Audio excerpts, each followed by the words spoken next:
Hi sweet listeners, உங்கள் இனியவன். என்னை பற்றி கூறவா, நான் தான் உனக்குள் இருக்கும் பேராசை. நீ பார்க்கும் பொருட்களை எல்லாம் வாங்குவதற்கு ஆசையை தூண்டுவேன். உனக்குள் இருக்கும் ஆசைகளை அதை நான் பேராசையாக மாற்றுவேன். உங்கள் வீட்டில் இருக்கும் அனைத்து இடத்திலும் பொருட்களை வாங்கி குவிப்பேன். உன் சிந்தனையில் உதிக்கும் பொருட்களையும் அதை வாங்குவதற்கு ஆசை ஊட்டுவேன். ஒரு சமயம் வரும், நீ வாங்கிய பொருட்களை மீண்டும் வாங்க செய்வேன். வீடு முழுவதும் பொருட்களாய் ரொம்பிய பிறகும் உன் மனதில் இருக்கும் ஆசையை அணையாமல் பார்த்து கொள்வேன்.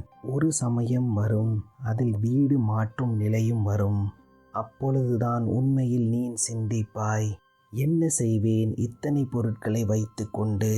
காசை வீணடித்தது ஒரு புறம், பொருட்களை எடுத்து செல்ல முடியாமல் தவிக்கும் மறுபுறம்.